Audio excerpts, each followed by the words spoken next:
Halo semua, nama saya Mary Priscilla dari kelas 10 MIPA 4 nomor absen 26 dari SMA Katolik Santo Petrus Pontianak. Pada kesempatan ini saya akan menjelaskan mengenai teks laporan hasil observasi. Sebelum kita mulai, perlu kita ketahui apa itu teks laporan hasil observasi.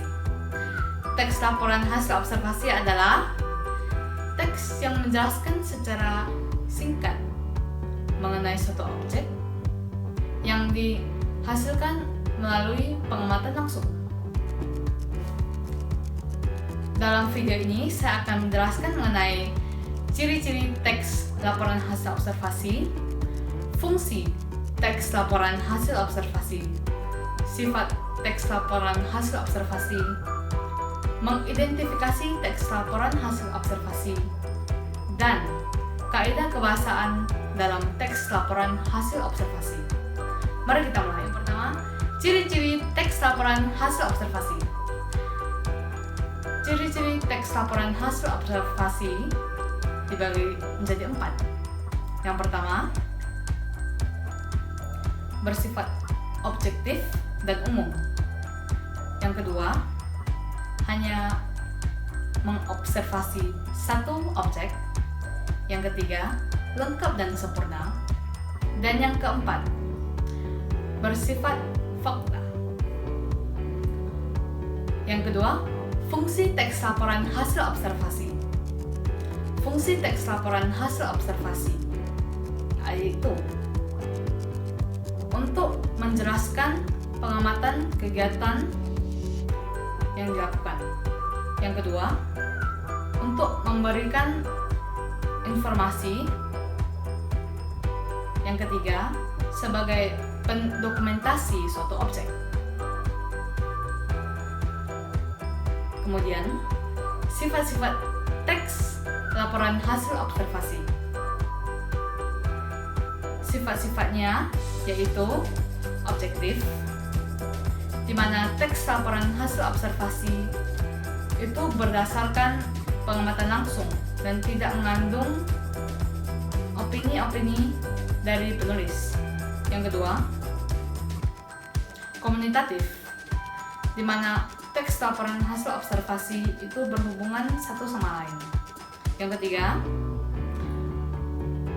informatif, di mana teks laporan hasil observasi itu digunakan untuk memberikan informasi yang bersifat mengedukasi. Yang keempat adalah mengenai cara mengidentifikasi teks laporan hasil observasi. Teks laporan hasil observasi terdapat 3 bagian penting, yaitu pernyataan umum mengenai hal yang akan diamati.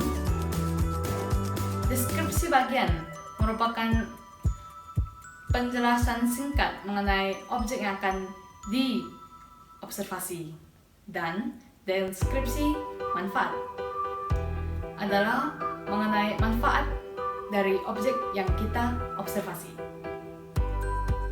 Selanjutnya adalah kaidah kebahasaan yang digunakan dalam teks laporan hasil observasi. Kaidah kebahasaan dalam teks laporan hasil observasi dibagi menjadi 4, yaitu kata dan frasa, afiksasi, kalimat simpleks dan kompleks, dan kalimat majemuk.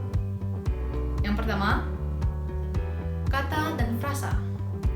Kata merupakan unsur kebahasaan yang dikatakan atau ditulis, sedangkan frasa merupakan gabungan beberapa unsur non-predikatif yang memiliki satu fungsi dalam kalimat. Bedanya kata dan frasa adalah kata dapat berdiri sendiri sedangkan frasa tidak dapat berdiri sendiri. Kata dapat diubah dengan cara gramatikal, sedangkan frasa tidak dapat diubah dengan cara gramatikal. Frasa itu merupakan gabungan dari beberapa kata sehingga tidak dapat berdiri sendiri, sedangkan kata merupakan gabungan beberapa morfem yang dapat berdiri sendiri. Yang kedua, afiksasi. Afiksasi atau imbuhan merupakan penggabungan morfem dengan kata-kata dasar untuk membuat sebuah kata yang baru. Afiksasi dibagi menjadi 4, yaitu prefiks yang kita kenal sebagai awalan,